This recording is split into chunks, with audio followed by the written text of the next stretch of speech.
অন্ধকার ঘরে বন্দি অনেকগুলো বাচ্চা। সূর্যের আলো প্রবেশ করা নিষেধ সেখানে। বেরোনোর কোনো পথ নেই সেই নরক থেকে। পালাতে গেলে বা কাজে ভুল হলে শাস্তি হলো জীবন্ত বাচ্চাদের চামড়া শরীর থেকে ছিঁড়ে নেওয়া। তারা মানুষ না শয়তান কিছুই বোঝা যায় না, তারা শুধু অত্যাচার করতে জানে। বাচ্চাগুলো সেখানে গেল কি করে? কেউ ধরে এনেছে নাকি তাদের বাবা মারাই পয়সার লোভে বিক্রি করে দিল? কুমির রূপী মানুষগুলোই বা কারা? কি তাদের অভিসন্ধি? কি চায় তারা? রহস্য ঘনীভূত ভীষণ রকম ভাবে। সেই সাথে রয়েছে জট। কিভাবে হবে এই রহস্যের সমাধান? গল্পের নায়ক কি পারবে এই জট ছাড়াতে, রহস্যের সমাধান করতে আর বাচ্চাগুলোকে বাঁচাতে?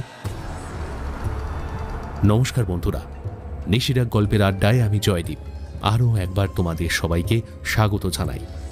এই রহস্যের জট ছাড়াতে শুরু করব আজকের গল্পের আড্ডার বিশেষ নিবেদন।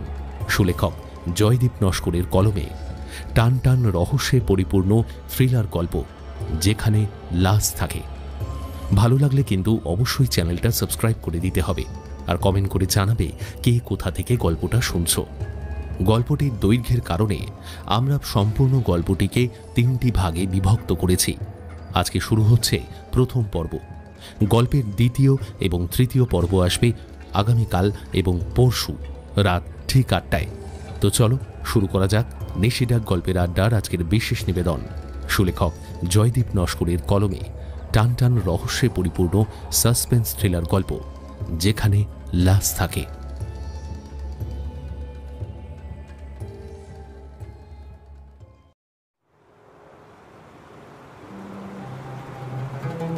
প্লেনের টিকিট আর ভিসা নিশ্চিত হতেই মনটা আনন্দে নেচে উঠল। আজ 2 বছর হলো পড়াশোনার সূত্রে ঘর ছাড়া।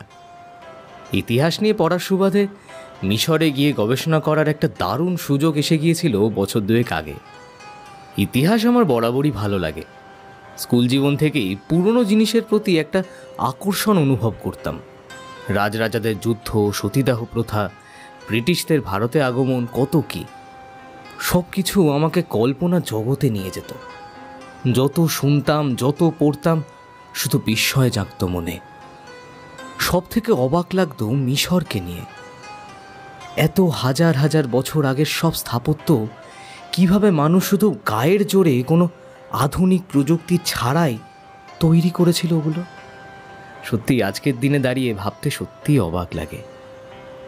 কারণ আমাদের বিজ্ঞান, আমাদের আধুনিক প্রযুক্তি আজও ওই রকমের উন্নত মানের সত্যি হয়ে উঠতে পারেনি যতটা আজকে থেকে 5-6 হাজার বছর আগে ছিল।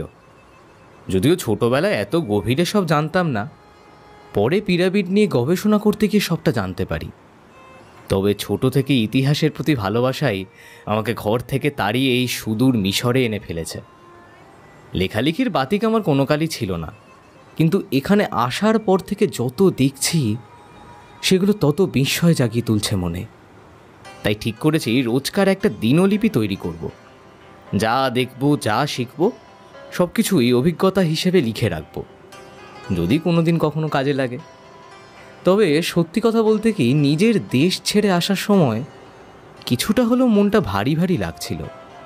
সেই নিঃসঙ্গতায় আজ আমার পরম বন্ধু হয়ে উঠেছে এই ডায়েরি, আর সঙ্গী হয়েছে কবিগুরুর গান, বিভূতিবাবুর বই। তার আরণ্যক প্রতিদিন আমাকে একটা একলা থাকা শক্তি চোকায়। আজ 15ই জুন 2021। আমি কায়রোর আল হাজার ইউনিভার্সিটিতে আমার রিসার্চ পেপার জমা দিলাম। সবে 2য় বর্ষ শেষ করলাম। 3য় বর্ষ শুরু হতে 2 মাস দেরি।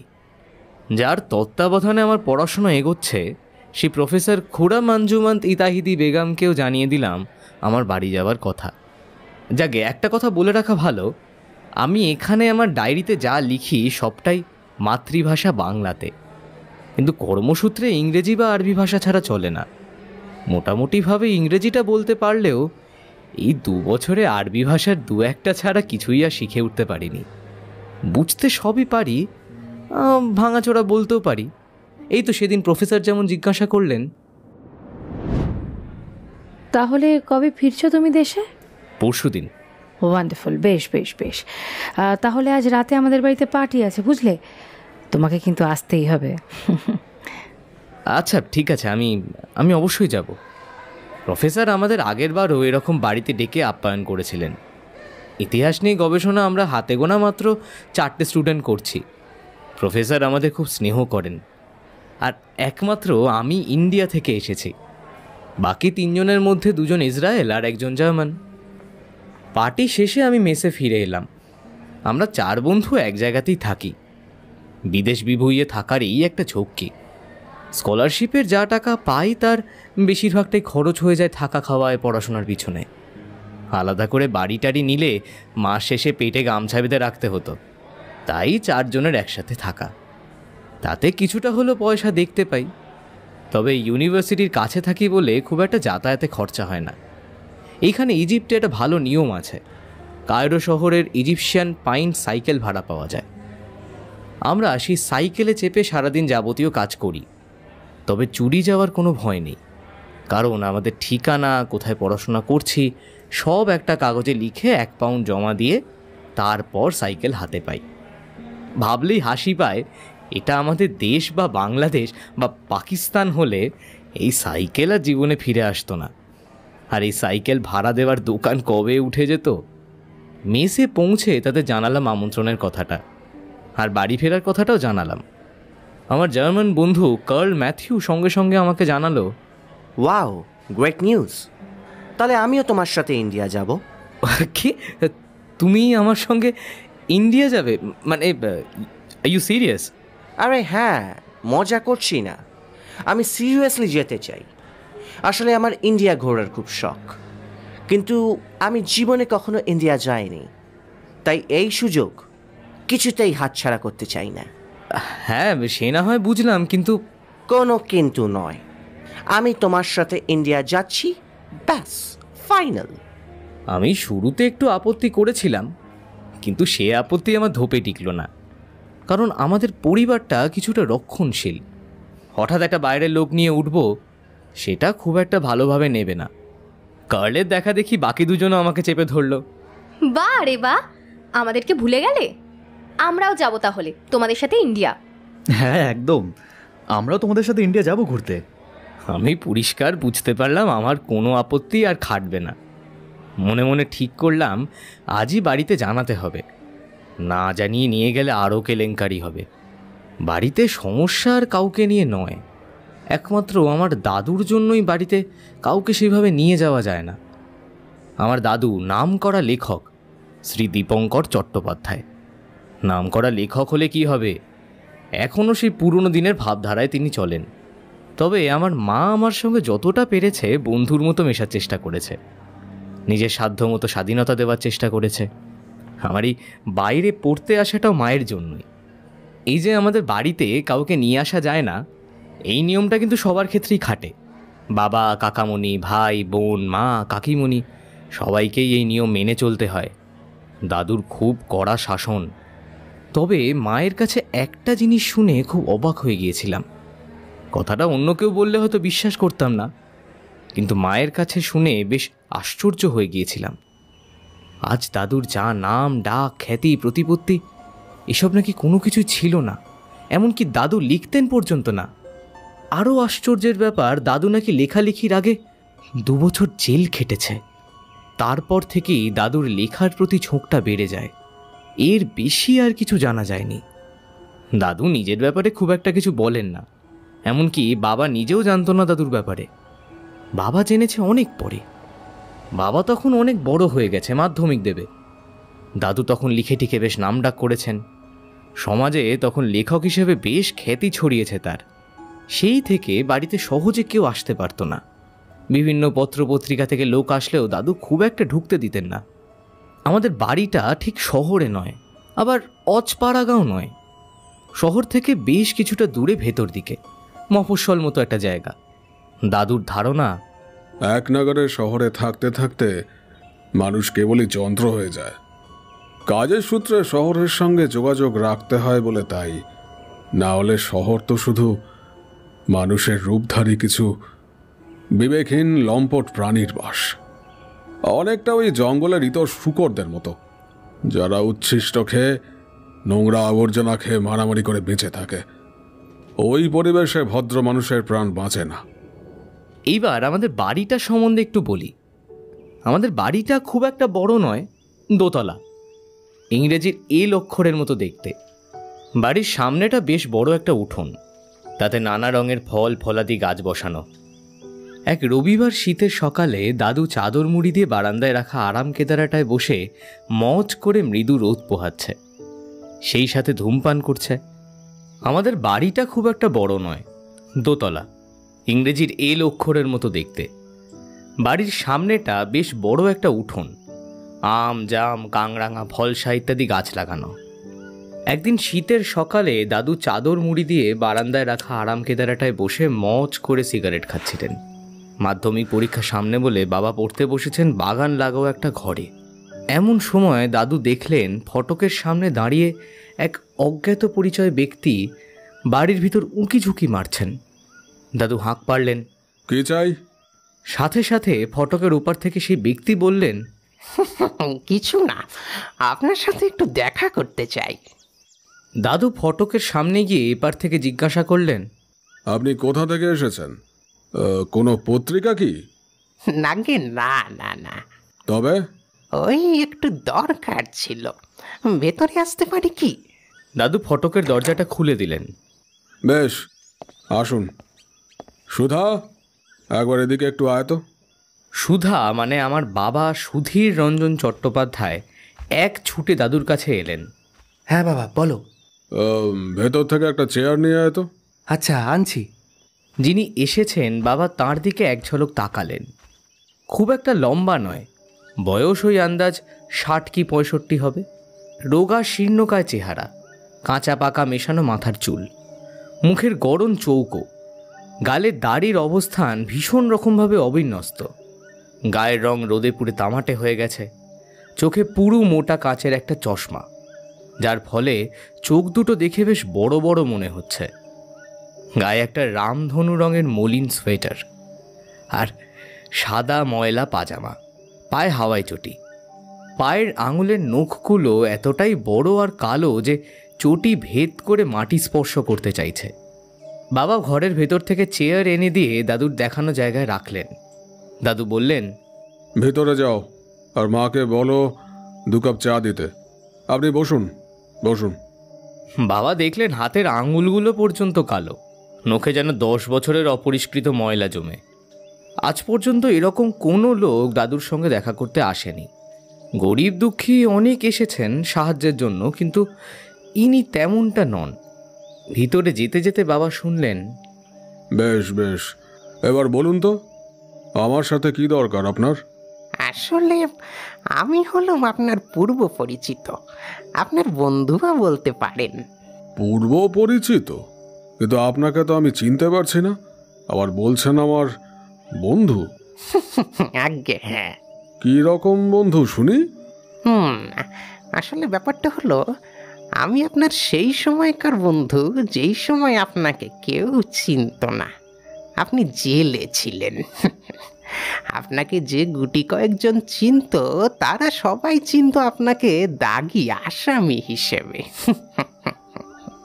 কথাটা শুনে দাদু শির দ্বারা সোজা করে বসলেন। বাবা দৌড়ে ভেতরে গিয়ে চা আনতে বললেন। বাবার কথাগুলো শুনে যেন নিজের কানকে বিশ্বাস করতে পারছিলেন না। এই লোকটা বলে কি? আজ যার এত নামডাক খ্যাতি প্রতিপত্তি, সে নাকি কালের দাগি আসামি, সে নাকি জেল খেটেছে। বলে কি লোকটা? দরজার পিছনে পাথরের মতো দাঁড়িয়ে বাবা সব শুনতে লাগলেন। দাদুর মুখে কোনো কথা নেই, চোখ বিস্ফারিত। ওই অজ্ঞাত পরিচয় ব্যক্তি মুখে পৈশাচিক হাসি নিয়ে বলে চললেন, আপনি এখন মস্ত বড় এক লেখক, সমাজে এত নাম ডাক, তাই আমাকে আর চিনতে পারছেন না। কে আপনি? সত্যি করে বলুন তো। আগে অধমের নাম শ্রীযুক্ত নিধিরাম পোদ্দার, মনে পড়ল? কথাটা শুনে দাদুর ভূত দেখার মতো অবস্থা হলো। দাদুর চোখগুলো বড় বড় করে তাকিয়ে থাকলো কিছুক্ষণ। আমরা সাধারণত পুরনো বন্ধুদের সঙ্গে দেখা হলে খুশি হই, কিন্তু দাদুর ক্ষেত্রে ব্যাপারটা হলো ঠিক উল্টো। হয়তো জেল বলে ভয়টা বেশি, কারণ তাঁর তিলে তিলে গড়ে তোলা এত বড় সাম্রাজ্যের নিমেষে পতন দাদু হয়তো মেনে নিতে পারবে না। দাদু কাঁপা কাঁপা গলায় বলল, তা এতদিন পর হঠাৎ আমার কাছে কি চাই? দেখুন, চাই তো আমি অনেক কিছুই, কিন্তু চাইলেই কি আর সব পাওয়া যায়? হ্যাঁ, টাকা চাই। কত টাকা চাই? টাকা টাকা টাকা তো নেব, কিন্তু আমার যে আরো কিছু চাই। আবার কি চাই? আচ্ছা লেখক বাবু, আপনি আমাকে তো ভুলেই গিয়েছিলেন, কিন্তু জেলে থাকতে আপনার পরম বন্ধু জয়কে মনে আছে তো, নাকি তাকেও ভুলে গেছেন? এবার দাদুর মনের ভিতরে ভয়টা যেন আরো দ্বিগুণ হয়ে গেল। দাদুর মুখে কোনো কথা নেই। সে অদ্ভুত দেখতে লোকটা বলে চলল, শুনেছি যার সাথে আপনার বিয়ে হয়েছে সে নাকি সেই জয়েরই ছোটবেলার বান্ধবী ইন্দ্রাণী। ভাগ্যের জাতাকলে পড়ে তারা আলাদা হয়ে গেছিল, আর সেই সুযোগটাই আপনি নিয়ে ইন্দ্রাণীকে বিবাহ করেছেন। আমি কোনো সুযোগ নিইনি। জয়ের ফাঁসির সাজা হয়েছিল। কথাগুলো দাদু বেশ উত্তেজিত হয়ে বললেন। তার হাত পা কাঁপছে। হাই, শীতের সকালেও বেশ ঘেমে উঠেছেন দেখছি, এইটুকুতেই হাত কাঁপছে মশাই। আমি জয়ের সব কথা শুনে ঠিক করি ইন্দ্রাণীকে উদ্ধার করব, তা সে যেভাবেই হোক না কেন। আমি তাকে উদ্ধার করে যোগ্য সম্মান দিয়েছি। যে জায়গা সে ছিল সেই জায়গা থেকে ওকে কেউ গ্রহণ করতো না, তা ওকে সম্মান দিয়ে কি আমি ভুল করেছি? ইতিমধ্যে ঠাকুমার ডাকে বাবা এক ছুটে ভেতরে গিয়ে চা নিয়ে বারান্দায় গেলেন। সঙ্গে সঙ্গে তাদের কথাও কিছুক্ষণের জন্য থেমে গেল। ভেবেছিল চা দেবার বাহানায় হয়তো কিছুটা শুনতে পারবে, কিন্তু সেটা হলো না। এক ঝলক দেখল দাদু মাথা নিচু করে কাঁপা কাঁপা হাতে পাইপ টানছে, আর সেই ব্যক্তি ক্রূর ও নিষ্ঠুর দৃষ্টি নিয়ে দাদুর দিকে তাকিয়ে আছে। চা দেওয়া হয়ে গেলে বাবা গিয়ে ঠিক আগের মতো আড়ালে দাঁড়ালেন। ব্যক্তি নিজে থেকেই চায়ের পেয়ালা তুলে চুমুক দিয়ে বলতে শুরু করলেন, দেখুন, ভুল আপনি করেননি, কিন্তু এটা হয়তো জানেন না যে জয়ের ফাঁসি হয়নি। সে ফাঁসির মঞ্চ থেকেই পালিয়ে গিয়েছিল। দাদু নিধিরামবাবুর দিকে অবাক মিশ্রিত চোখে তাকালেন। তার চোখে মুখের ভঙ্গিতে প্রশ্নচিহ্ন স্পষ্ট। কি মনে পড়ছে? জেলে বন্দি থাকা অবস্থায় একজন কয়েদি পালিয়ে গিয়েছিল, কিন্তু কে পালিয়েছিল সেই নামটা আমরা তখনও জানতাম না। অনেক পরে জেল থেকে বেরোনোর পর জানতে পারি। তা আপনি তো জেল থেকে বেরিয়ে বৌঠানকে উদ্ধার করেছিলেন, একবারও তো খোঁজ করে দেখেননি যে আপনার পরম বন্ধু বেঁচে আছে না মরে গেছে? আমি জানতাম ও মরে গেছে, তাই আর খোঁজ করার প্রয়োজন মনে করেননি। কারণ বৌঠানকে দেখে আপনার মনে বেজায় লোভ জন্মেছিল, তার রূপের প্রতি, যৌবনের প্রতি। আপনি চাইলে খোঁজ করতে পারতেন, কিন্তু না, করেননি। দাদু স্তব্ধ হয়ে শুধু বিস্ময়ভাবে তাকিয়ে আছেন নিধিরামবাবুর দিকে। নিধিরামবাবু বলে চললেন, জয় জেল থেকে পালিয়ে আর এদেশে থাকেনি। কোথায় গেছে তাহলে? তা তো জানি না, কারণ যেদিন সে পালিয়েছিল জেল থেকে সেই দিনই ছিল তার এদেশের শেষ দিন। এখন সে কোথায় গা ঢাকা দিয়ে আছে তা কেউ জানে না। রাতের অন্ধকারে জলপথে পণ্যবাহী জাহাজে চেপে বিদেশে পালিয়েছে, ঠিক যেমনভাবে সে এদেশে এসেছিল। তো বৌঠান কি জানে যে তার ছোটবেলার বন্ধু এখনো বেঁচে? দাদু শুধু মাথা নেড়ে না বললেন। তাহলে তো বৌঠানকে জানাতে হয় যে তার সুনাম ধন্য লেখক স্বামী বন্ধুত্বের সুযোগ নিয়ে তারই ছোটবেলার একমাত্র বন্ধু এবং ভালোবাসার মানুষটার সাথে বিশ্বাসঘাতকতা করেছে।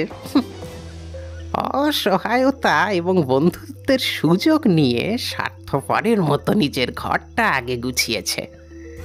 শত্রুতার একটা ছোট্ট উপহার তো দিয়ে যেতেই পারি, তাই না? আর এদিকে দরজার আড়াল থেকে কথাগুলো শুনে বাবা দাঁড়িয়ে দাঁড়িয়ে কাঁপছিল। বাবা দেখল দাদুর চোখ একেবারে স্থির হয়ে আছে নিধিরাম বাবুর মুখের ওপর। কপালে দেখা দিয়েছে বিন্দু বিন্দু খামের রাশি। রাগ, দুঃখ, ভয়, ক্ষোভ একসাথে দাদুর চোখে ফুটে উঠেছে। কিন্তু দাদু নিরুপায়, ধরা গলায় বলে উঠল, কত টাকা চাই আপনার? দেখুন, 5 বছর হয়েছে জেল থেকে বেরোনোর পর। জীবনে সেভাবে কিছুই করে উঠতে পারিনি। অনেক কাজ করার চেষ্টা করেছি জানেন, কিন্তু সব জায়গায় ঘাড় ধাক্কা পেয়েছি। শেষে ভিক্ষেবৃত্তি করে রাস্তায় শুয়ে দিন কাটিয়েছি। সেদিন রাস্তায় আপনাকে দেখে চিনতে পেরেছিলাম। আপনি কোথায় যেন একটা যাচ্ছিলেন। তখনই ভাবলাম আপনার ব্যাপারে একটু খোঁজ খবর করি। বেশিক্ষণ সময় লাগলো না, 3 দিনের মধ্যেই সব পরিষ্কার হয়ে গেল। পুরনো বন্ধুকে একটু ভুল হয়ে গেল। পুরনো শত্রুকে দেখে মাথায় বদলা নেওয়ার চিন্তাটা এলো।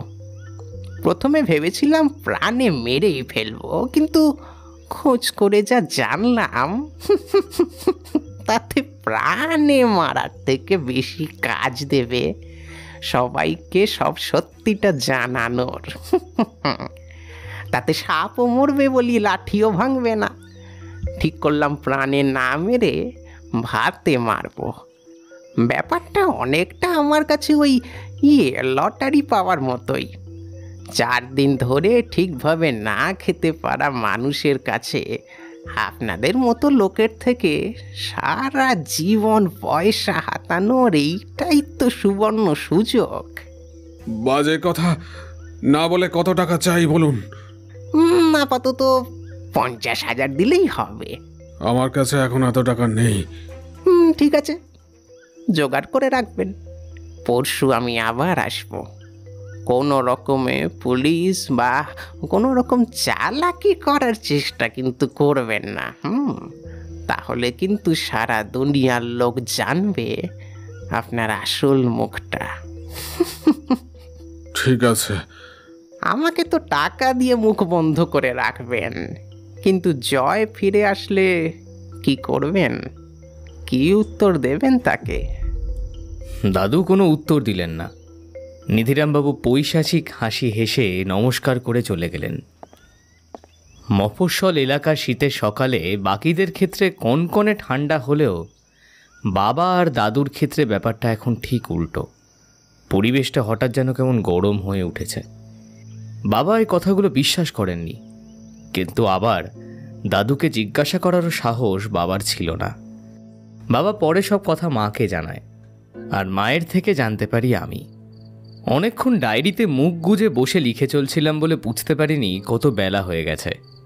শিরা এসে যখন আমায় ধাক্কা দিল তখন আমার হুঁশ ফিরল। আমাকে এত লিখতে দেখে ঠাট্টা করে বলল, Do you plan to complete the 5 years PhD in 3 years? Ha ha ha. Very funny.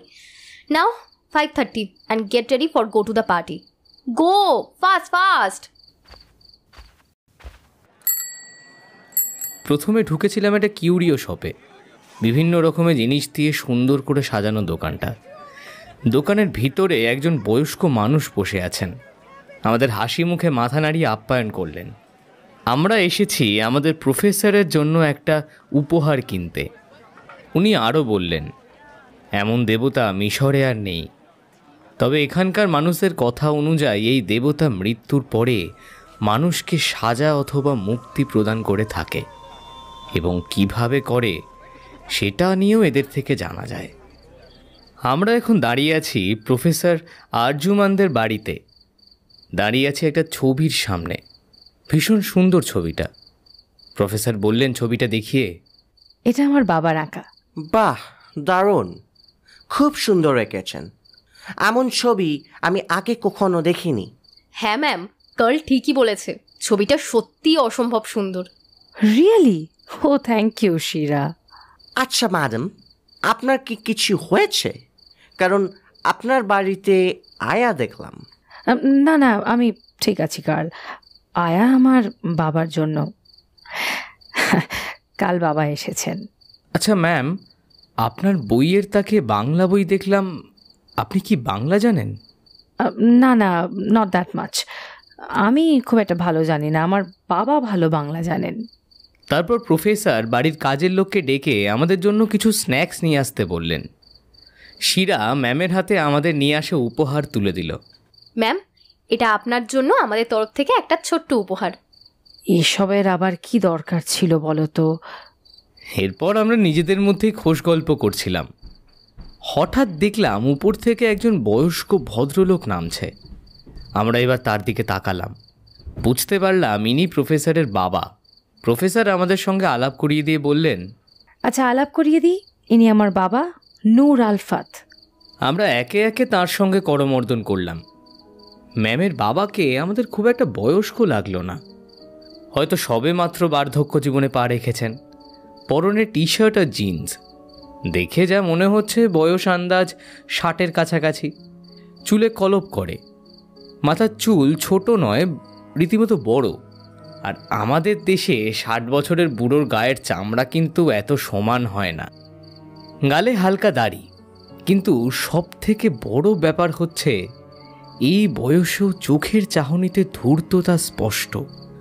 বাম চোখের তলায় কাটা একটা দাগ, দেখে বোঝা যাচ্ছে সেটা বহু পুরনো। বয়সকালে যেটা খুবই কম দেখা যায়। এনাকে দেখেও ঠিক যেন মিশরীয় লাগছে না। তবে ইনি ভারতীয় না জাপানি না মিশরীয় সেটা জেনে তো আমাদের কাজ নেই। আমরা আমাদের নাম জানানোর পরে প্রফেসর তার বাবাকে দেখিয়ে বললেন, বাবা জানো, আমার এই স্টুডেন্টটা কলকাতা থেকে এসেছে, আর একজন বাঙালি। ও তাই নাকি? নাইস টু মিট ইউ বয়। নূর আলফাত বাবুর চোখ দুটো জলজল করে উঠল। ইতিমধ্যে আমাদের জন্য স্ন্যাক্স এসে গেছে, সসেজ, গালাউটি কাবাব আর স্প্রিং রোল। ইসলামিক ধর্মমতে সুরাপান ধর্মের বিরোধী, তাই আমাদের পানীয়র জন্য আনা হলো ফলের রস, একটা রাসবেরি আর একটা চেরি ফলের রস। খেতে খেতে আমরা ওনার সঙ্গে অনেক বিষয় কথা বললাম। ওনার বাংলার ওপর দখল দেখে আমাদের চোখ কপালে উঠে গেছে। খাওয়া শেষ হতে নূর আলফাত বাবু বললেন, চলো একটু ছাদ থেকে ঘুরে আসি, কারণ এরা কিছু বুঝতে পারবে না, শুধু শুধু আমাদের দিকে তাকিয়ে থাকবে, আর সব কিছু ট্রান্সলেট করে বলতে আমার ভালো লাগে না। আচ্ছা শোনো, তোমরা এখানে বসে আড্ডা দাও, আমি আরও ছাদ থেকে একটু ঘুরে আসছি। আমরা বাকিদের থেকে একটু সময় চেয়ে নিয়ে ছাদের দিকে রওনা দিলাম। আমি নূর আলফাত বাবুর পিছন পিছন চলতে লাগলাম। সিঁড়ি দিয়ে উঠতে উঠতে বেশ কিছু ছবি দেখতে পেলাম। ছবিগুলো অসাধারণ, শিল্পীর কি নিখুঁত শিল্পকর্ম। ছবিগুলো দেখে যেন জীবন্ত মনে হচ্ছে। নূর আলফাত বাবু হঠাৎ আমি ওইভাবে দাঁড়িয়ে আছি দেখে বললেন, তুমি অমনভাবে দাঁড়িয়েছিলে কেন? কতবার তোমাকে ডাকলাম, তোমার সাড়া না পেয়ে তোমার হাত ধরে টেনে নিয়ে এলাম। আসলে আপনি এত সুন্দর ছবিটা এঁকেছেন, আমি ছবিটার ভেতরে যে মানুষটা আছে, অদ্ভুত অদ্ভুত দর্শন মানুষটা। একদিকটা পোকায় খেয়ে গেছে কঙ্কালসার।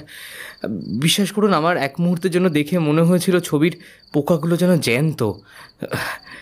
অদ্ভুত আপনার শিল্পী সত্তা, কি নিপুণ হাত আপনার। তোমার বাংলা বাচনভঙ্গিতে আমি খুব খুশি। তবে সত্যি বলতে কি, আমার শুধু এই কটা আঁকাই নয়, সারা জীবনে যা যা এঁকেছি সব কটাই আমার অভিজ্ঞতা থেকে। তবে হ্যাঁ, আবার ভেবে বসো না যে আমি কারোর থেকে শুনে তারপর এঁকেছি, কারণ অনেক সময় কানে শোনা ঘটনাও বাস্তব অভিজ্ঞতার মধ্যে ধরা হয়ে থাকে। কিন্তু আমার ক্ষেত্রে পুরোটাই আমার সাথে ঘটে যাওয়া ঘটনা, বুঝলে? যে কটা দেখছো সব কটাই একেবারে নির্ভেজাল, নির্ভুল ছবি। তাই জন্য হয়তো ছবিগুলোতে প্রাণ প্রতিষ্ঠা করতে পেরেছি, আর সেজন্যই হয়তো ছবিগুলোকে এত জীবন্ত মনে হয়। কি হয়েছিল আপনার সঙ্গে? উনি যেন আমার প্রশ্নটা এড়িয়ে গেলেন। আজ অনেক দিন পর বাংলায় কথা বলতে পেরে ভালো লাগছে। মনে হচ্ছে যেন কয়েক জন্ম পর আমি আবার বাংলায় কথা বলছি। দেশ ছেড়ে আসার পর তো আর কোনোদিন বাংলায় সেভাবে কথা বলাই হয়নি, কখনো সুযোগই পাইনি, তাই বলা হয়নি। দেশে আসার পরে মানে আপনি তো মিশরের নাগরিক। নাগরিক হয়েছি অনেক পরে, কিন্তু জন্ম আমার কলকাতাতে। শুনে আমি ভীষণ অবাক হলাম। নিজের কানকে বিশ্বাস করতেও আমার সময় লাগছিল। আমাদের প্রফেসরের বাবা একজন ভারতীয় নাগরিক, একজন বাঙালি। তাই জন্য ওনার চেহারায় মিশরীয়দের কোনো রকম ছাপ পড়ে না, শুধু আঞ্চলিক ভাষাটা তিনি শিখে নিয়েছেন। আচ্ছা, মানে তার মানে আপনার বাবা কর্মসূত্রে পরিবার সমেত এখানে চলে আসেন? তোমার বাড়িতে কে কে আছেন? বুঝতে পারলাম কোনো রকমের নিজের ব্যক্তিগত জীবন নিয়ে আলোচনা করতে তিনি ইচ্ছুক নন। তার কথা অনুযায়ী যদি তাঁর জীবনে কোনো কালো দিক থেকে থাকে তাহলে সেটা বহির্জগতের সামনে আনতে তিনি নারাজ। অনুমান করতে পারলাম সমাজের চিত্রকার হিসেবে যা খ্যাতি অর্জন তিনি করেছেন তার কোথাওই তিনি দাগ লাগতে দেবেন না। আর এনার এই প্রতিফলনটাও ম্যামের ওপরেও পড়েছে, যদিও ম্যাম বা ম্যামের বাবাকে দোষ দেওয়া যায় না। আমার বাড়িতে মা, বাবা, দাদু, ঠাকুমা, কাকা, কাকি আর একটা ছোট বোন আছে। বোন কি নিজের? না না, কাকার মেয়ে। আচ্ছা। জানেন, আমার দাদুও না ঠিক আপনার মতো। কি রকম? কোনো কিছু জিজ্ঞাসা করলে যদি ওনার ওটা পছন্দ না হয় উনি এড়িয়ে যান। কথাটা কথাটা বললাম বলে এটা ভাববেন না যে আমি আসলে, আমাকে ক্ষমা করে দেবেন। না না, অপরাধ বোধ হওয়ার মতো কিছু নেই। আসলে আমার দাদুও তো একই রকম, তাই বলে ফেলেছি। কি নাম তোমার দাদুর? শ্রী দীপঙ্কর চট্টোপাধ্যায়। নামটা শুনে উনি যেন চমকে উঠলেন। কি কি বললে তুমি নামটা? আগে দীপঙ্কর চট্টোপাধ্যায়। আপনি চেনেন দাদুকে? কোনো উত্তর দিলেন না, শুধু অন্ধকার শূন্য রাস্তার দিকে তাকিয়ে থাকলেন খানিক মুহূর্ত। তারপর বললেন, তোমার দাদু কি সাহিত্যিক? মানে বই লেখেন কি? হ্যাঁ লেখেন তো, কিন্তু আপনি কি করে জানলেন? বহু বছর আগে আমি একবার কলকাতায় গিয়েছিলাম, আমার ছবির প্রদর্শনী ছিল। সেখানে গিয়ে জানতে পেরেছিলাম একজন স্বনামধন্য লেখক আসছেন আমারই এই প্রদর্শনীতে। তারপর উনি আসলেন, আমার সাথে পরিচয়ও করলেন। অনেকক্ষণ কথা বলেছিলাম আমরা। সবার মতো তিনিও আমার আঁকা দেখেছিলেন। ওইখানে যতজন ছিলেন সবাই আমার আঁকায় মুগ্ধ হয়ে গিয়েছিল। তবে দীপঙ্কর বাবু একটু বেশিই অবাক হয়ে গিয়েছিলেন। তিনি আমার তিনটে আঁকা সঙ্গে সঙ্গে কিনে নিয়েছিলেন। ওই সভায় যেগুলো ছিল সব থেকে বেশি আলোচিত আর সব থেকে বেশি প্রশংসনীয়। তুমি হয়তো তোমার বাড়িতেও সেগুলো দেখে থাকবে। দাদুর ঘরে আর বৈঠকখানায় অনেক ধরনের ছবি আছে বটে, তবে আপনার আঁকা কোনটা সেটা বাড়ি গেলে লক্ষ্য করে দেখব, কারণ আপনার সাথে তো আলাপ ছিল না, তাই বুঝতেই পারছেন। তবে এবার বাড়ি গেলে নিশ্চয়ই দেখব স্যার। তোমাদের বাড়ি কোথায়? কলকাতা থেকে বেশ কিছুটা ভেতরে, ওই মফস্বল এলাকা, আমগাছিয়া। সেটা আবার কোন দিকে? দক্ষিণ 24 পরগনা। আচ্ছা আচ্ছা, তবে তোমার সাথে আলাপ হয়ে ভালো লাগলো। একসময় দাদুর সাথে আলাপ হয়েছিল, আজ আবার নাতির সঙ্গে আলাপ হলো। আচ্ছা, আপনার ছবিগুলো ঠিক কিসের? মানে কিভাবে বুঝবো যে আপনার সেগুলো? দেখবে একটা বিশাল ঘর, সেখানে রয়েছে কিছু অদ্ভুত মুখোশধারী লোক। তারা দাঁড়িয়ে আছে, হাতে তাদের লোহার দণ্ড। আর কিছু মানুষ দেখবে কিছু যন্ত্রের চারিদিকে গোল গোল করে ঘুরছে। যন্ত্রটা এক রকমেরই, কিন্তু সংখ্যায় অনেক। যন্ত্রটা অনেকটা ওই আগেকার দিনে বলদ দিয়ে সর্ষের তেল পেশাই করে বার করা হতো, দেখেছো? অনেকটা সেই রকম যন্ত্র। বলদ দিয়ে সর্ষে পেশাই করা হতো বলে আমরা ওকে বলতাম কলুর বলদ। এখানেও জিনিসটা ওই রকমই। বেশ বেশ, আমি বাড়ি গেলে দেখব, আর দাদুকেও আপনার কথা জানাবো। আচ্ছা, তুমি বাড়ি যাচ্ছ কবে? এই তো পরশুদিন। আচ্ছা, আপনি এত ভালো করে বাংলা জানলেন কি করে? সে অনেক কথা। আবারও বুঝলাম ব্যক্তিগত জীবন নিয়ে তিনি কথা বলতে নারাজ। যাই হোক, দেশে ফেরার খুশিতে ম্যামকে বলতেই ভুলে গিয়েছিলাম যে বন্ধুদের ভিসার ব্যবস্থা করে দেওয়ার কথা। হঠাৎ মনে পড়াতে একটু চঞ্চল হয়ে উঠল মনটা। নূর আলফাত বাবু সেটা দেখেছেন, বললেন, হঠাৎ এত চঞ্চল হয়ে উঠলে কেন? আমি কিছু বলার আগেই ম্যাম আর বাকি বন্ধুরা ছাদে উঠে এলেন। ম্যাম তার বাবাকে বললেন, আব্বু, আমার স্টুডেন্টদের একটা হেল্প লাগবে, তোমাকে করে দিতে হবে প্লিজ। হ্যাঁ জানি, এইমাত্র তো এটা নিয়েই কথা হচ্ছিল আমাদের মধ্যে। ও ফ্যান্টাস্টিক, তাহলে তো সবই জানো। দেখো না, কালকের মধ্যে যদি একটু ভিসাটা ম্যানেজ করা যায়। আরে হ্যাঁ রে বাবা, হ্যাঁ, অত চিন্তা করতে হবে না, আমি ঠিক ভিসা পাইয়ে দেব। থ্যাংক ইউ ভেরি মাচ আব্বু। বেশ, চলো এবার খেতে চলো, রাত 9টা বাজে, আর দেরি করাটা ঠিক হবে না, ওরাও আবার বাড়ি ফিরবে। হ্যাঁ হ্যাঁ, দেরি হয়ে গেল, চলো চলো। আমরা সবাই একসঙ্গে খেতে বসলাম। বিরিয়ানি, কোরমা, তুন্ডে কাবাব, সব খাবারের গন্ধ মিলেমিশে একাকার হয়ে আছে। সবাই মন দিয়ে খাচ্ছে আর মাঝে মধ্যে গল্প করছে। শিরা গল্প করছে ম্যামের সঙ্গে, বাকি বন্ধুরা নিজেদের মধ্যে কথা বলছে। আমি চুপচাপ খাচ্ছি। হঠাৎ নূর আলফাত বাবু বললেন, খেতে ভালোবাসো? খুব। আচ্ছা বলো তো, বিরিয়ানি কবে আবিষ্কার হলো, আর টুন্ডে কাবাবটার নাম টুন্ডে কেন হলো? আসলে বিরিয়ানি ব্যাপারটা দাদুর থেকেই জেনেছিলাম, ধোঁয়া ধোঁয়া মনে পড়ছে বটে, কিন্তু টুন্ডে কাবাবের ব্যাপারটা কিছুই জানি না। টুন্ডে কাবাব হলো গালৌটি কাবাবের একটা অংশ। কাবাব সাধারণত খেতে হয় শক্ত মশলাদার, কিন্তু সপ্তদশ শতাব্দীতে গালৌটি কাবাব প্রথমবারের মতো লখনৌয়ের আওধ নগরে বানানো হয়, এবং সেটাও ছিল বেশ অদ্ভুত রকমের। কীরকম? বলছি, আগে 1 চামচ বিরিয়ানি তো মুখে পুরি। সময়টা 1700 শতক। লখনৌয়ের আওধ নগরের নবাব তখন ওয়াজিদ আলী শাহ। এখন কাবাব যেহেতু শক্ত হয়, সেহেতু তিনি ভাবলেন যে তিনি একটা প্রতিযোগিতা করবেন। বলেন কি, কাবাবের প্রতিযোগিতা? তবে আর বলছি কি, নবাবের খেয়াল দেখো, কেমন একটা প্রতিযোগিতা, তাও কিনা আবার কাবাবের। তখনকার দিনে নবাব বাদশাহদের খেয়ালই এমন ছিল। সমগ্র রাজ্যে ঢেরা পেটিয়ে ঘোষণা করলো কাবাব প্রতিযোগিতা হবে। স্থানীয় যত খানসামা ছিল তারা সব সেই প্রতিযোগিতায় অংশগ্রহণ করতে পারবে। খানসামা বোঝো তো, ওই যারা মুসলমানদের রান্না করে। আমরা রাঁধুনি যাদেরকে বলি, তাদেরকেই মুসলিমরা খানসামা বলে। হিন্দুদের যেমন রান্নার ঠাকুর, সেই রকম।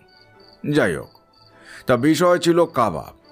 যে যত নরম তৈরি করতে পারবে সেই হবে প্রতিযোগিতার বিজয়ী। অর্থাৎ যত কম চিবোতে হবে আর সুস্বাদু হবে, নবাব তাকেই বিজয়ী ঘোষণা করবে। আর কাবাব তো সে সময় তৈরি হতো শক্ত, নরম করাটা ছিল সবথেকে বড় চ্যালেঞ্জ। এবার এলো সেই প্রতিযোগিতার দিন, বুঝলে। সবাই সবার সেরাটা উজাড় করে দিল, কিন্তু সবাইকে হারিয়ে বিজয়ী হলো খানসামা হাজি মুরাদ আলী। ওনার কাবাবের বিশেষত্ব ছিল, কাবাবটা হাজি সাহেব তৈরি করেছিল 160 রকম মশলা দিয়ে। কি ছিল না সেই পদটায়! টক দই থেকে শুরু করে গলানো ঘি, গুঁড়ো রসুন, গোলাপ জল, আরও কত কি। তার মধ্যে 100 রকম ছিল ভারতীয় মশলা আর 60 রকম ছিল বিদেশি মশলা। সেই 60 রকমের আবার 40 রকম ছিল এই মিশরীয় মশলা। সে কি, সেই সময় মিশরীয়দের সঙ্গে ভারতীয়দের ব্যবসার যোগাযোগ ছিল? ছিল মানে প্রবলভাবে ছিল। এ তো কিছুই না, হাজার হাজার বছর আগে থেকে বাণিজ্যিক সম্পর্ক আছে। তা বাদ দাও, যা বলছিলাম, আজ যেমন কাবাবটা খেলে, শুরুতে ঠিক সেই রকম কাবাবই সেই সময় বানানো হয়েছিল। আর এটাই এই কাবাবের বিশেষত্ব। কিন্তু কাবাবটা গরু বা পাঁঠা বা মুরগি কোনোটার মাংসেরই কিন্তু ছিল না। কাবাবটা তৈরি হয়েছিল মহিষের মাংসের, আর চুন এবং গোলাপের পাপড়ি ছিল সবচেয়ে বড় চমক, যেটা আর কোনো কাবাবে ব্যবহার করা হয় না। আর মাংসটা ছিল একদম কিমা করা, যেমনটা এই এই আজকে খেলে। খাওয়া দাওয়া শেষ হলে আমরা একে একে হাত মুখ ধুয়ে সোফায় বসলাম। নূর আলফাত বাবু প্রসন্ন মুখে আমাদের আনা উপহারটা খুলে দেখছিলেন। হাসি মুখে প্রথমে আনুবিসের মূর্তিটা দেখলেন ঘুরিয়ে ফিরিয়ে, কিন্তু সোবেকের মূর্তিটা হাতে নিতেই আঁতকে উঠলেন। রাগে চিৎকার করতে করতে সোবেকের মূর্তিটা মাটিতে আছড়ে ফেললেন। প্লাস্টার অফ প্যারিসের মূর্তি সজোরে মাটিতে পড়ে টুকরো টুকরো হয়ে ভেঙে ছড়িয়ে পড়ল চারিদিকে। তিনি রাগে অগ্নিশর্মা হয়ে চেঁচিয়ে জিজ্ঞাসা করতে লাগলেন, কে এনেছে এটা? তোমাদের মধ্যে কে এনেছে? শান্ত ভদ্র মানুষটা হঠাৎ করে এমন চেঁচিয়ে ওঠায় আমরা সবাই কিছুটা শঙ্কিত হয়ে পড়লাম। তার ভাষা আমি ছাড়া কেউ বুঝতে পারছিল না, কিন্তু রাগ দুঃখ অভিমান হলে মানুষ কেন যে কোনো প্রাণীর অভিব্যক্তি উল্টো দিকের মানুষ বুঝতে পারে। আমি একটু ভয় মেশানো গলায় নূর আলফাত বাবুকে বললাম, আগে আগে আমি এনেছি। কে আনতে বলেছে তোমাদের এইসব উপহার? আনার তো কোনো দরকার ছিল না। নিমন্ত্রণ করা হয়েছে, আসবে, খাবে, চলে যাবে, ব্যাস। ততক্ষণ রাগে উনি কাঁপছেন। ম্যাম বললেন, এই তোমরা প্লিজ কিছু মনে করো না, এই ব্যাপারে কাল কথা বলবো, কেমন? Good night. আমাদের আর ওখানে থাকা হলো না, আমরাও বেরিয়ে এলাম। ম্যামের বাড়ি ত্যাগ করে রওনা দিলাম আমাদের বাড়ির উদ্দেশ্যে। বড় রাস্তা দিয়ে যখন হাঁটছি তখন রাত্রি 10:30। আমরা চারজনই চুপ, কারোর মুখে কোনো কথা নেই। অন্ধকার আকাশ জুড়ে শুধু তারাদের উপস্থিতি। না, আজকে যা হয়ে গেল, এবার বাড়ি গিয়ে একটা ঘুম দিতে হবে। পরদিন সকালে ঘুম থেকে উঠে ফ্রেশ হয়ে নিলাম, একটা কাপড়ের প্যান্ট আর টি শার্ট পরে বেরিয়ে পড়লাম। রাস্তায় যখন বেরোলাম তখন দেখলাম সমগ্র মিশর এখনও ঘুমোচ্ছে। নিস্তব্ধতা এমনই।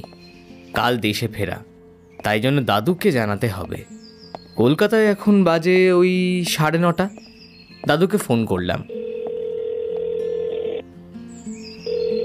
দাদু ফোন ধরেই কর্কশ কণ্ঠে সোজা ধমক দিল, হতচ্ছাড়া জানোয়ার, জানো না তুমি যে আমি তাড়াতাড়ি ঘুমোই?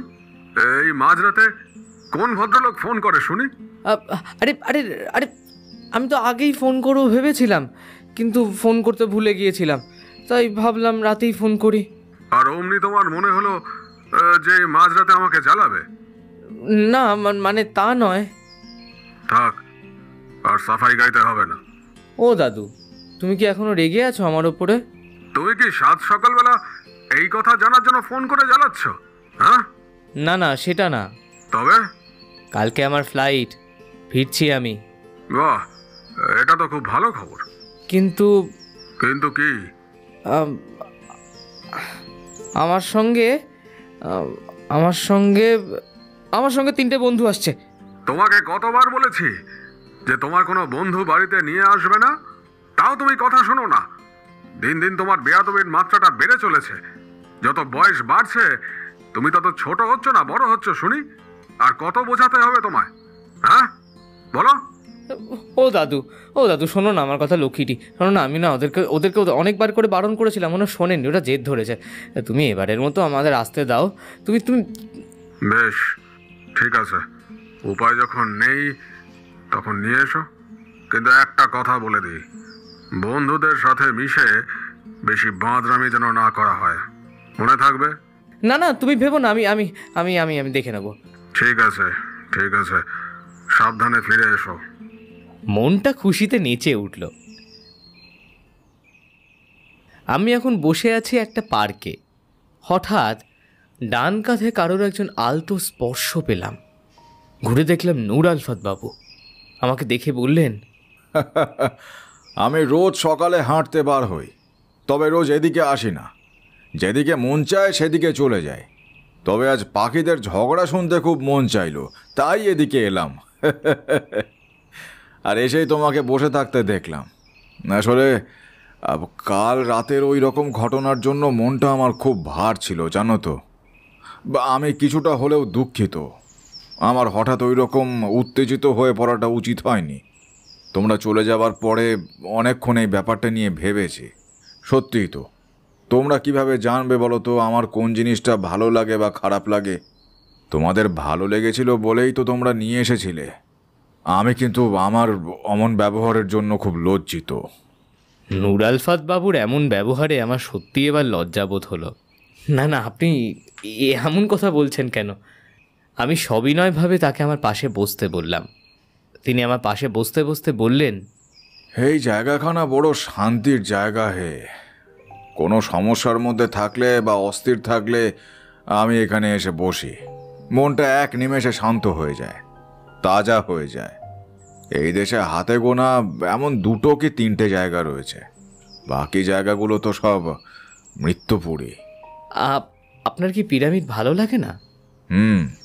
ভালো লাগে, তবে আমার কাছে ইটের তৈরি কারাগার ছাড়া আর কিছুই মনে হয় না। কথাটা শুনে আমার মনে মনে খুব রাগ হচ্ছিল। যে পড়াশোনাকে ভালোবেসে আমি ঘর ছাড়া, সেই পড়াশোনার নামে উনি নিন্দা করছেন। এই অপমান আমার কাছে অসহ্যকর। তিনি বলে চললেন, তোমার মুখ দেখে বেশ বুঝতে পারছি তুমি আমার কথায় রাগ করেছো, কারণ তুমি এই জিনিসটা নিয়ে পড়াশোনা করছো। তাই এই জিনিসটার জন্য তুমি তোমার আপন ঘর, আপনজন, এমনকি নিজের দেশ পর্যন্ত ছেড়েছো। আর আমি সেই জিনিসটাকে নিয়েই নিন্দে করছি। কে? তাই তো? অবশ্য তোমার রাগ হওয়াটা অস্বাভাবিক কিছু না, কিন্তু আমার জীবন দর্শনে, আমার অভিজ্ঞতায় এই জায়গাটা অভিশপ্ত। এই পিরামিড আমার কাছে নরক। যা সবার কাছে মনোমুগ্ধকর, তা আমার কাছে যন্ত্রণাদায়ক। আমার কথায় তুমি যেন রাগ করো না। হ্যাঁ, না না, আমি সত্যি বুঝতে পারিনি যে আপনার ওই জিনিসটা ভালো লাগে না। তাহলে আমি অন্য কিছু দিতাম। তোমার ভুল হচ্ছে একটু। কেন? আমি কিন্তু শেয়াল দেবতার মূর্তি দেখে কোনো রকম রাগ করিনি। আমার হঠাৎ মনে পড়ল, কথাটা তো উনি ঠিকই বলছেন। উনি তো শেয়াল দেবতা দেখে কিছু রাগ করেননি, মেজাজ হারান কুমিরমুখী সোবেক মূর্তিটা দেখে। আর যত ঘটনার সূত্রপাত সবই ওই সোবেক থেকে। হ্যাঁ, বিভীষিকাময় এই সোবেক আজও আমার স্বপ্নে আসে। আমার শৈশব, আমার যৌবন, আমার ভালোবাসা সব কিছু এই সোবেক কেড়ে নিয়েছে। আজও স্বপ্ন দেখলে কত রাত যে জেগে জেগে কাটে সেটা শুধু আমি জানি। আখ থেকে রস বেরিয়ে যাবার পর যেরকম ছিবড়ে পড়ে থাকে, এই সোবেক সেই রকমভাবেই শুধু বার্ধক্যটা আমার জন্য রেখে দিয়েছে। এখন তো শেষ জীবনে এসে শুধু চলে যাওয়ার দিনই গুনছি। স্যার, আপনি অযথাই এরম বলছেন। কাল রাতের ঘটনায় আমি কিন্তু কিছু মনে করিনি। উনি কিছু বললেন না, শুধু ঠোঁটের কোণায় একটা হালকা হাসি নিয়ে আমার দিকে তাকিয়ে থাকলেন। আমার একটু অপ্রস্তুত লাগছিল, কিন্তু একটা প্রশ্ন করতে পারি কি? কি এমন জিনিস যেটা আপনি না পেয়ে এতটা আশাহত হয়ে পড়েছেন? আপনার কথা শুনে মনে হচ্ছে যে আপনার এত খ্যাতি, নাম, যশ, প্রতিপত্তি সবটাই যেন জিনিসটার কাছে তুচ্ছ। জিনিসটা কি সেটা জানতে পারলে আর কি, মানে একান্ত ব্যক্তিগত হলে নাও বলতে পারেন। লুকানোর কিচ্ছু নেই। অবশ্য বলবার মতো ঘটনাও তেমন কিছু নেই। তবু তুমি যখন শুনতে চাইছো তখন বলি। আর 40টা বছর পর কেউ আবার আমার জীবনের কাহিনী শুনতে চাইছে। দারিদ্র সীমার নিচে অবস্থিত এক হিন্দু পরিবারে আমার জন্ম হয়। আমাদের বাড়ি ছিল হাওড়া জেলার বাউরিয়াতে, একদম অজগ্রাম যাকে বলে। আমার বাবা ছিল পেশায় ঘরামি। তবে আজকের মতো এসব পাকা বাড়ি বাবা বানাতো না। বাবা ঘর বাঁধত মাটির। জানো তো, গ্রামে ঘর বানানোকে ঘর বাঁধা বলে। কারোর কোনো ঘরে মাটি চটে গেলে বা খড় ছাওয়া দিতে হলে বা মেরামতের কাজ করতে হলে তখন বাবার ডাক পড়ত। কাজেই বাবার আয় সেই রকম ছিল না। সামান্য ঘর ছাওয়া বা মাটি লেপে দিতে হলে তখনকার সময় গ্রামে সেইভাবে টাকাই দিত না। ঘরের চালে খড় ছাওয়া দিলে সেই সময় কত, ওই 8 আনা মতো পাওয়া যেত। আর জমিতে হাল করে দিলে দিনে 2 টাকা পেত। তবে বাবা জমিতে হাল করে দেওয়ার কাজ খুব একটা করতো না। যখন হাতে একদম কাজ থাকতো না তখন জন মজুরের কাজ করত। আমিও দাদুর কাছে বাবার কাছে এই জোন মজুরের কথাটা শুনেছি। এটা তো সেটাই, অন্যের জমিতে কিছু টাকার জন্য কাজ করা। না, তুমি ঠিকই বলেছ। তবে বাবার ধারণা ছিল নিজের জমিতে চাষ করে যে আনন্দ, সেটা অন্যের জমিতে চাষ করে নেই। তাই বাবা বেশিরভাগ ঘর বাঁধাই করার কাজই করত। বাবার জীবিকা হিসেবে যা আয় তাতে একবেলা খেয়ে একবেলা না খেয়ে কোনো রকমে দুপেট চলে যেত। আমার জন্ম হওয়াতে বাবা মায়ের মনে হাসি, আনন্দ, খুশি সবই তো এলো, কিন্তু যে পরিবারে নুন আনতে পান্তা ফোড়োয় সেই পরিবারে নতুন কেউ আসা মানে দুর্দশার পরিমাণ আরও বেড়ে যাওয়া। গরিব তো আমরা ছিলামই, এবার আরও গরিব হয়ে গেলাম। তবুও হাজার কষ্টের মধ্যেও কোনো রকমে আমাদের দিন চলে যাচ্ছিল। কিন্তু গরিবদের প্রতি ভগবান যেমন সুখ লিখে রাখেন না, তেমন একটানা অভাবও লিখে রাখেন না। তখন আমার বয়স কত, 7 বছর। তো বাবা সাধারণত কাজ শেষ করে বাড়িতে ফিরত সন্ধ্যার একটু আগে। তখনও আমাদের গ্রামে বিদ্যুৎ আসেনি, আর আসলেও আমাদের অন্তত বিদ্যুৎ নেওয়ার মতো ক্ষমতা ছিল না। যেখানে ভালো করে দুবেলা খাওয়াই জোটে না, সেখানে তো বিদ্যুৎ নেওয়াটা বিলাসিতা। ওসব পয়সাওয়ালা লোকেদের ভালো মানায়। তো যাই হোক, সেদিন বাবা ফিরল দুপুরে। মা ঘরের সামনে ছোট্ট দালানে বসে পুকুর থেকে সদ্য তুলে আনা কলমি শাক বঁটি দিয়ে কাটছিলেন। ভাত আর শাক ছিল আমাদের প্রাত্যহিক জীবনের নিত্য সঙ্গী। আমি তখন কি করছিলাম, ওই মায়ের পাশে বসে কেটে রাখা শাকগুলো গুনছিলাম। আমার কাছে তখন ওটাই ছিল খেলার সাথী। ছোটবেলায় সেইভাবে তো খেলার সাথী কেউ ছিল না, কারণ আমরা ছিলাম নিচু জাত। তাই আমার সাথে সমবয়সী উঁচু জাতের ছেলেপিলেরা খুব মিশত না। আমাদের গ্রামে হাতে গোনা কয়েকটা ঘর ছিল যারা নিচু জাতের। যা খেলাধুলো সব আমাদের ওই সমগোত্রীয়দের সাথেই হতো। তাই আমরা যেহেতু নিচু জাত ছিলাম, তাই আমাদের সবার সাথে অবাধ মেলামেশা করা বারণ ছিল। যাই হোক, তো সেদিন হঠাৎ বাবাকে তাড়াতাড়ি বাড়ি ফিরতে দেখে মা তো অবাক। প্রথমে ভেবেছিল বাবার নিশ্চয়ই শরীর খারাপ করেছে। তাই মা তড়িঘড়ি করে বাবার কাছে গিয়ে প্রথমে কপালে ডান হাতের তালু দিয়ে, তারপর হাত উল্টে গলার কাছটা ঠেকিয়ে জ্বরের তাপমাত্রা পরীক্ষা করতে লাগলেন। উদ্বিগ্নভাবে জিজ্ঞাসা করলেন, কি গো, আজ হঠাৎ এত তাড়াতাড়ি চলে এলে? শরীর কি খারাপ করেছে নাকি? মায়ের আশঙ্কা অমূলক নয়, কারণ 3 দিন আগে বৃষ্টির মধ্যে বাবা পাশের পাড়ায় গিয়ে হারান কাকুর জমি চাষের জন্য কিছুটা লাঙল করে এসেছেন। তাই বাবার 2 দিন ধরে জ্বর, কাজে যেতেও পারেনি। ঘরে যতটুকু চাল ছিল সেইটুকুই ফুটিয়ে কোনো রকমে 3 জনের আধপেট খেয়ে কেটেছে 2 দিন। আজ বাবাকে কাজে যেতেই হলো, না হলে পরের দিন থেকে আমাদের অনাহারে কাটাতে হতো। দুর্বল শরীরে ঠিকভাবে খাবার পেটে না পড়ায় শরীর আরও দুর্বল হয়ে যায়। সেই শরীর নিয়েই কোনো রকমে বাবাকে কাজ করতে হয়। একে জ্বর, তার উপরে ঠিকভাবে খাবার পেটে না পড়ায় শরীরের সাথে সাথে চোখ মুখও শুকিয়ে যায়। 3 দিনেই বাবার শীর্ণকায় দেহ একদম কেমন কঙ্কালের আকার নেয়। মাকে আশ্বস্ত করে হাসি মুখে বাবা বলেছিল, না না, আমার কিচ্ছু হয়নি, তো একদম ঠিক আছে। তো তুমি চিন্তা করো না। হ্যাঁ, একটা ভালো খবর আছে, তাই দিতেই তাড়াতাড়ি চলে এলাম। কি খবর? বলছি। আগে 1 গ্লাস জল দাও না। ছুটতে এসছি তো, হাঁপিয়ে গেছি খুব, একটু জল দাও। মা জল এনে দিলে পরে বাবা চোখের নিমেষে 1 গ্লাস জল ঢকঢক করে শেষ করে তৃষ্ণা মেটার একটা পরিতৃপ্তি শব্দ মুখ থেকে বের করে গামছা দিয়ে গা মুছতে মুছতে দাবায় বসলেন। বুদ্ধুর জন্য পড়াশুনোর ব্যবস্থা করে আসলাম। হ্যাঁ, বুদ্ধু আমার ডাক নাম, বুঝলে। মা বাবার কথা শুনে আমি তো রীতিমতো হাঁ হয়ে গেলাম, যেন জলজ্যান্ত একটা পাথরের মূর্তি। তুমি যে একেবারে পাথর হয়ে গেলে গো। তা হব না? এ কি শুনছি আমি? আমাদের দুবেলা খাওয়া জোটে না, বুদ্ধুকে পড়াশোনা করাবে কি করে? আরে সব হবে, তুমি এত ভেবো না। আমি সব ব্যবস্থা করে এসেছি। বলো কি? আবার ব্যবস্থা? কি ব্যবস্থা করেছো? আরে আমি যাদের এখন ওই মাঠের কাজ করে দিচ্ছি, সেই হারান বাবুর মেয়ে মিনু আমাদের বুদ্ধুকে পড়াবে বলেছে। মোলো যা, কি কথা হয়েছে সেটা খোলসা করে বললেই তো হয় নাকি? আরে চড়ছো কেন গিন্নি, চড়ছো কেন? শাকটা চটপট কাটো দেখি, খুব খিদে পেয়েছে গো। মা একটু শান্ত হয়ে আবার শাক কাটতে বসলেন। পাশে বসে থেকে এতক্ষণ বাবা আর মায়ের সব কথা শুনছিলাম।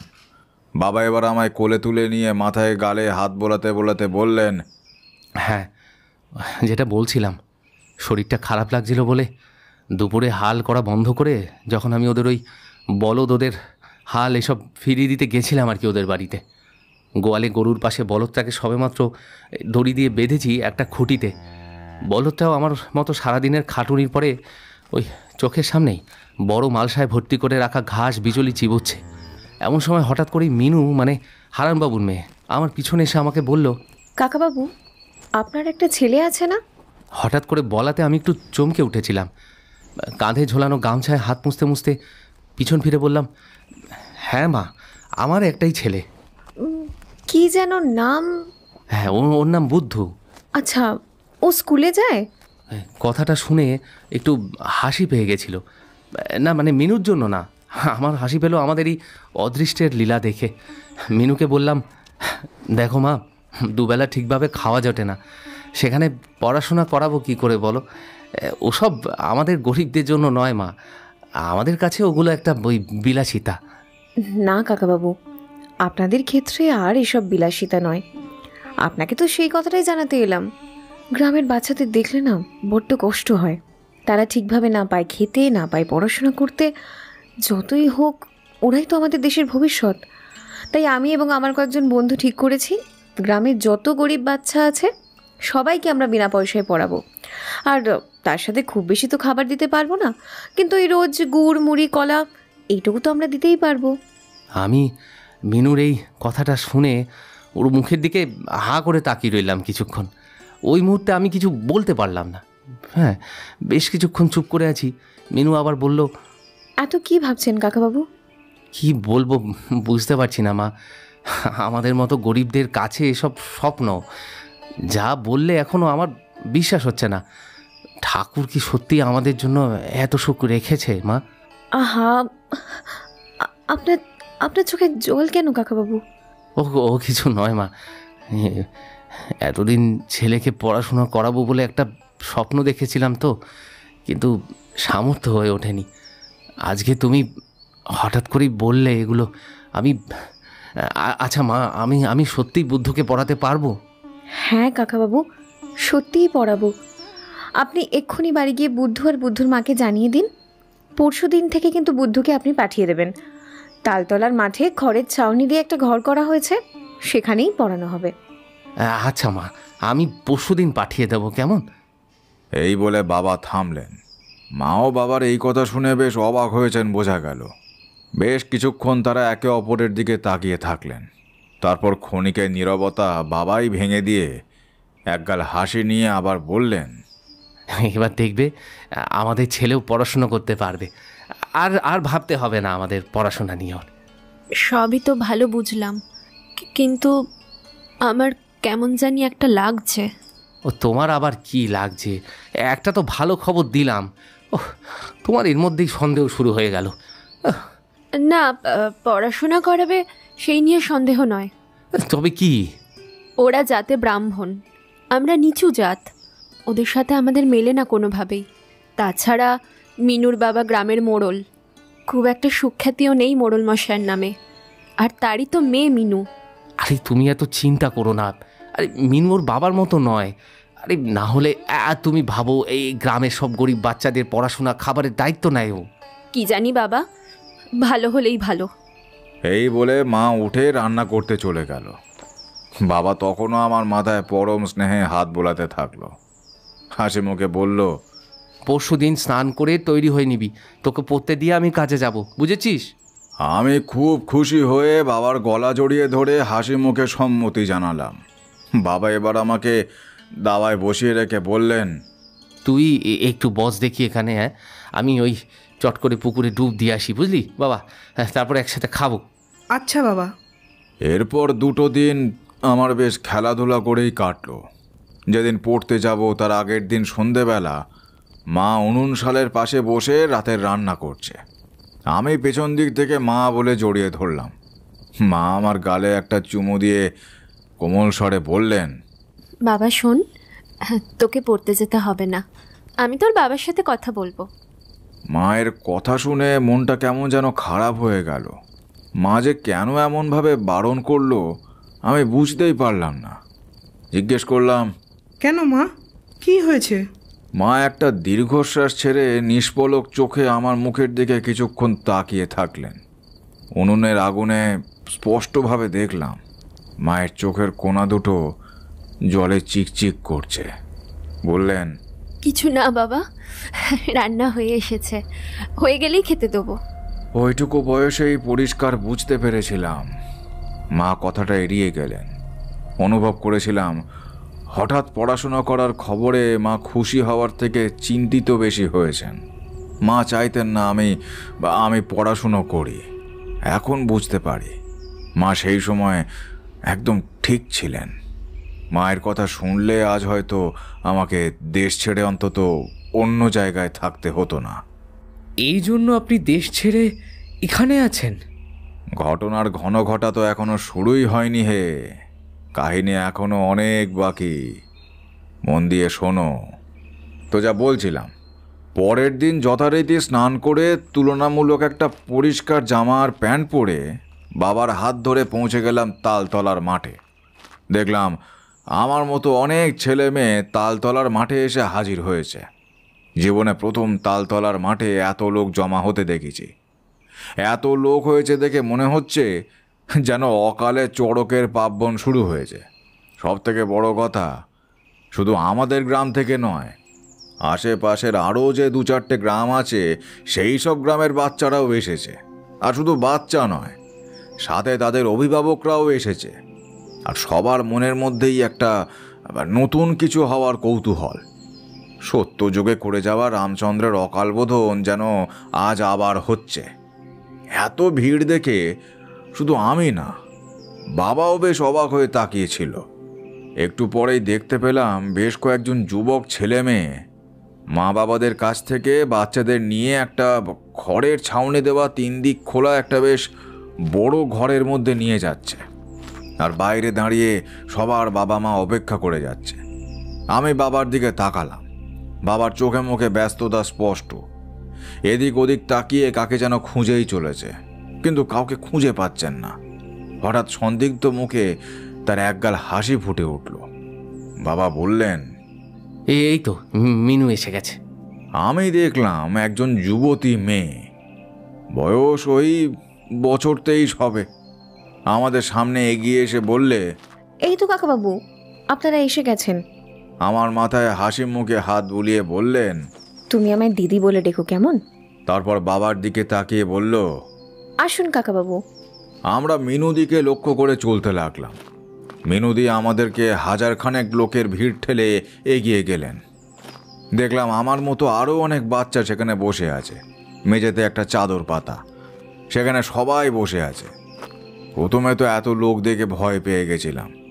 আমার মতো অনেক বাচ্চা থাকলেও আমার চেনা কেউ নেই বলে বসতে ইচ্ছা করছিল না। আমি তো উদ্ভ্রান্তের মতো এদিক ওদিক তাকাচ্ছিলাম, কি করব বুঝতেই পারছিলাম না। হঠাৎ একটা ছেলের গলার আওয়াজ পেয়ে আমি চমকে উঠলাম। যেদিকে আওয়াজটা এলো সেদিকে তাকিয়ে দেখি পটল। পটল হাসি হাসি মুখ করে আমায় ডাকছে। দেখে আমারও মুখে হাসি ফুটে উঠল। পটল আমার পাড়ার বন্ধু। আমরা রোজ সকালে বিকেলে একসাথে খেলা করি। পটল আমার সব থেকে প্রিয় বন্ধু।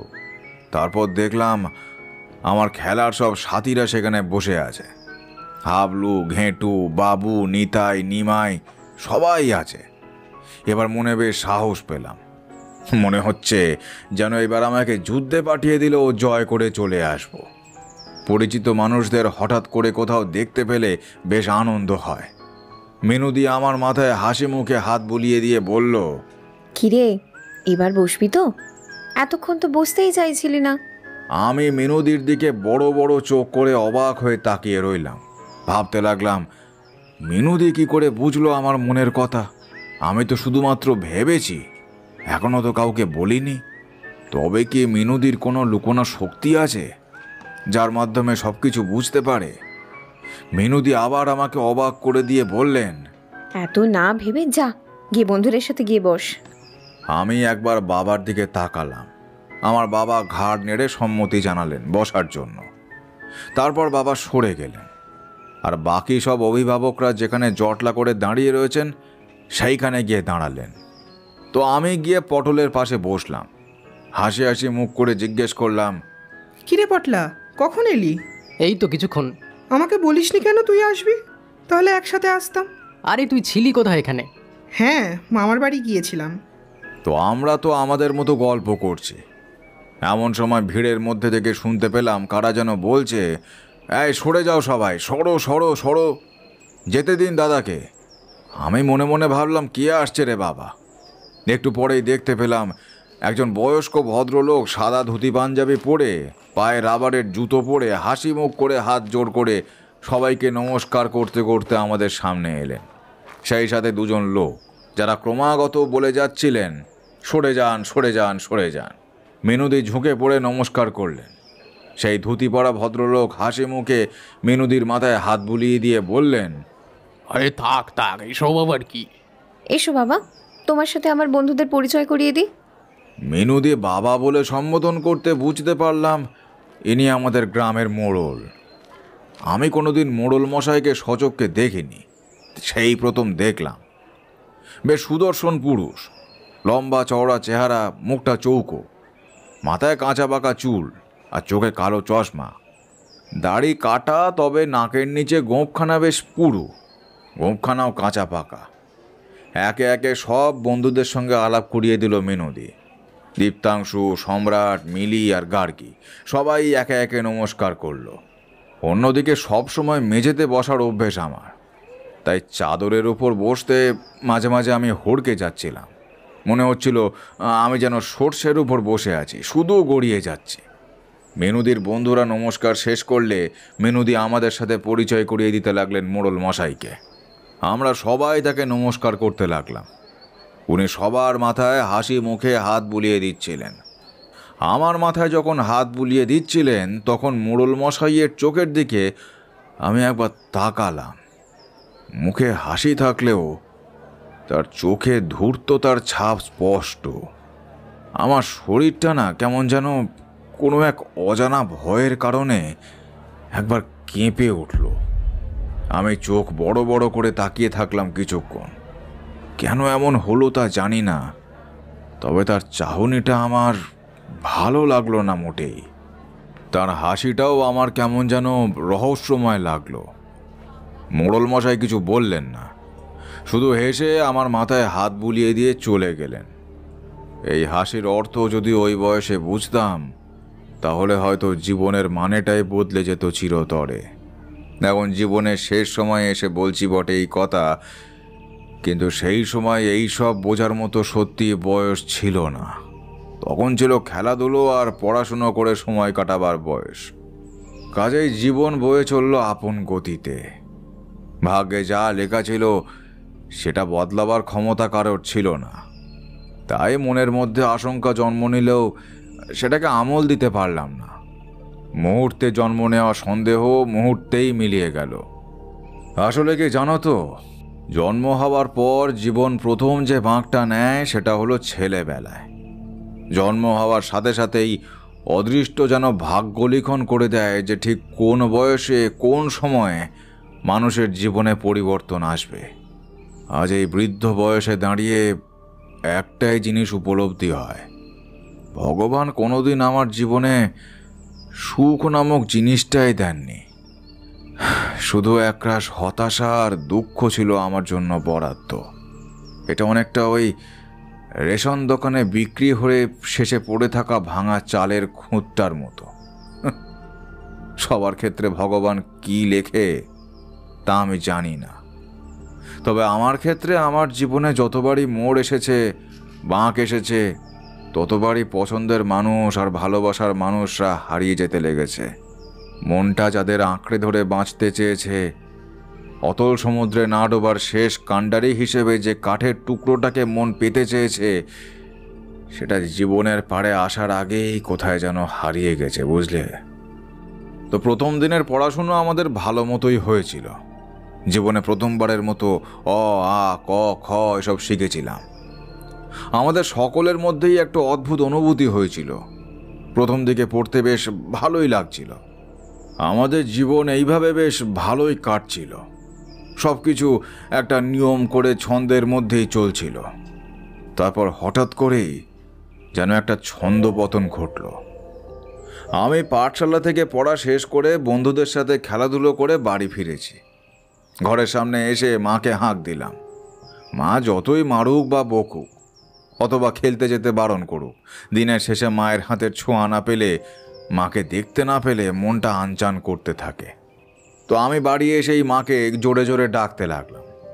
মা তখন দৌড়ে বাইরে বেরিয়ে এসে দালানের একটা বাঁশের খুঁটি ধরে কোনো মতে নিজেকে সামলে নিয়ে হাঁপাতে হাঁপাতে বললেন, এক্ষুনি একবার মিনুদের বাড়ি যা বাবা, মিনুকে ডেকে নিয়ে আয়, বা পারলে একটা ডাক্তার নিয়ে আসিস। মাকে আমি এর আগে এইভাবে কখনো দেখিনি। আমি ভীষণ ভয় পেয়ে গেলাম। ভয়ে ভয়ে মাকে জিজ্ঞাসা করলাম, কেন মা, কি হয়েছে? তোর বাবা হঠাৎ অজ্ঞান হয়ে গেছে, আর সময় নষ্ট করিস না, এক্ষুনি যা বাবা, এক্ষুনি যা। কথাটা শুনে আমার নিজেরই কেমন উদ্ভ্রান্তের মতো লাগছিল জানো তো।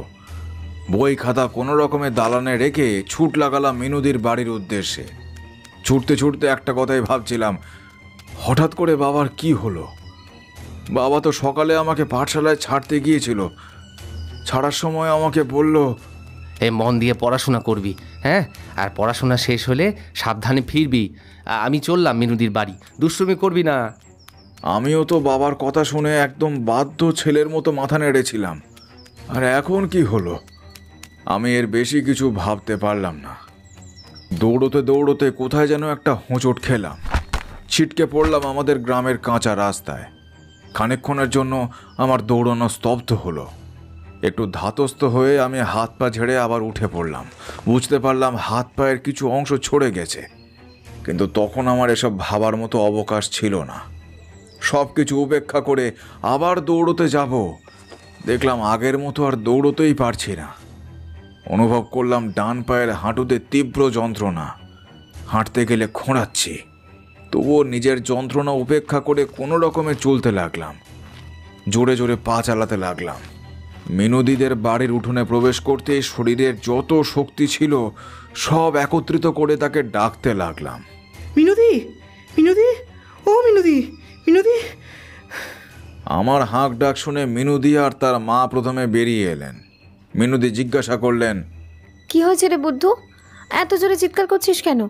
আর আর তুই এমন হাঁপাচ্ছিস কেন? কি হয়েছে? মিনুদি যখন কথাগুলো জিজ্ঞাসা করছিল তখন আমি মাটির দিকে ঝুঁকে পড়ে মুখ হাঁ করে দম নিচ্ছি। একটু ধাতস্থ হতে সোজা হয়ে দাঁড়িয়ে বললাম, দিদি, বাবার খুব শরীর খারাপ করেছে। মা তোমায় ডেকে নিয়ে যেতে বললো, আর বললো যদি পারো তাহলে সঙ্গে একটা ডাক্তার নিয়ে আসতে। তাড়াতাড়ি চলো দিদি, তাড়াতাড়ি চলো। সে না হয় যাচ্ছি, কিন্তু কাকাবাবুর হঠাৎ হলো কি তা তো জানি না। তবে তবে আমি একটু আগে বাড়ি ঢুকতেই মা দৌড়ে বেরিয়ে এসে জানালো বাবা নাকি অজ্ঞান হয়ে পড়েছে, তাই তো তোমায় নিয়ে যেতে বললো। আমরা যখন কথা বলছি এমন সময় আমাদের গ্রামের মোড়ল মশাই অর্থাৎ মিনুদির বাবা মিনুদি আর তার মায়ের পিছনে এসে দাঁড়িয়েছে। মিনুদিকে জিজ্ঞাসা করলেন, এ কি হয়েছে রে? দেখো না বাবা, বুদ্ধুর বাবা না হঠাৎ নাকি অজ্ঞান হয়ে গেছে, তাই ওর মা কি করবে কিছু বুঝতে না পেরে আমাকে ডেকে পাঠিয়েছে। আরে বাবা, তাহলে তুই এখনো দাঁড়িয়ে আছিস কেন? যা, এক্ষুনি যা। আর হ্যাঁ, যাওয়ার সময় গ্রামে ভরসাস ডাক্তারকে একবার নিয়ে যাস তো সঙ্গে করে, এটা ভুলিস না জানো। আচ্ছা বাবা। আরে দেরি করিস না রে বাবা, বেরিয়ে পড়। মিনুদি আমায় নিয়ে বেরোতে যাবে। এই মিনু, একটু দাঁড়া। শিবু, এই শিবু, কোথায় গেলি? আয় দেখি একটু। দেখলাম বাড়ির পিছন দিক থেকে একজন সন্ডা মার্কা একটা লোক বাইরে বেরিয়ে এলো। মোড়ল মশাই তাকে নির্দেশ দিলেন, শোন শিবু, তুই মিনু আর বুদ্ধুর সাথে যা তো, আর মিনু যা করতে বলবে তাই করবি। আচ্ছা কর্তা। এরপর শিবু কাকুও আমাদের সাথে বেরিয়ে পড়লো আমাদের বাড়ির উদ্দেশ্যে।